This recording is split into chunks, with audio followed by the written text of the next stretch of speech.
खलंगा प्रकरण के बाद सवाल तो उठते रहेंगे, सवाल खत्म नहीं हो सकते, क्योंकि डीम्ड फॉरेस्ट की बात जो गोदावर्मन जजमेंट में कही गई थी, आज तक उसमें क्या कार्रवाई हुई ये नहीं पता।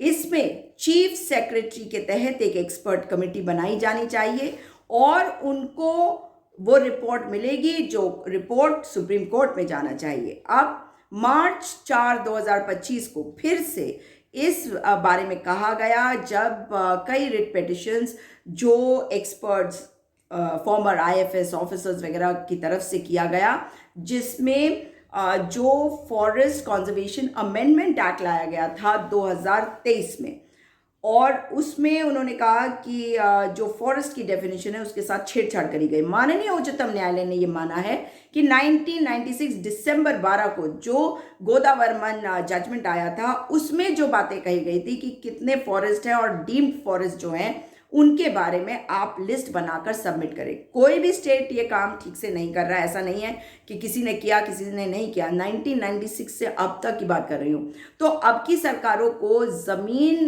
का इस्तेमाल करने के लिए तो लैंड बैंक वैसे ही ढूंढ रहे हैं। आप जानते हैं हर जगह कहीं अडानी आ जाते हैं, कहीं कोई गुजराती आ जाते हैं, इसलिए इनको अब हमारे जंगल तो देख ही रहे हैं। लेकिन अगर जंगल हैं तो आप, ऐसा नहीं है कि उनको क्लियरेंसेस आसानी से मिलेंगे या आप पेड़ों को काट देंगे। डीम्ड फॉरेस्ट वो होते हैं जो आपका हो सकता है, आपका स्वामित्व हो सकता है सरकार का नहीं है, लेकिन आपके स्वामित्व के बावजूद उसे डीम्ड फॉरेस्ट माना जाएगा। तो टीएन गोदावर्मन कौन थे? वो केरला के थे और नीलगिरीज में उनकी बहुत सारी जमीनें थे और वो किसी रजवाड़े से संबंधित थे।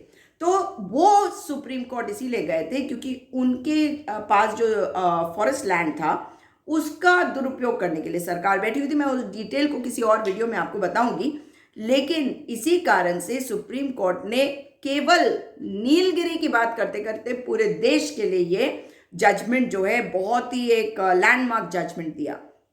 मगर मेरा सवाल है हमारे मुख्यमंत्री पुष्कर सिंह धामी जी से, ये एक्सपर्ट कमेटी क्या बनी है? क्या जिम्मेदारी ले रहे हैं चीफ सेक्रेटरी? क्या एक्सपर्ट कमेटी उन जगहों को आइडेंटिफाई कर रही है जो डीम्ड फॉरेस्ट की लिस्ट में आएंगे? कब किया जाएगा ये? इसका जवाब जनता मांग रही है। दीजिए जवाब।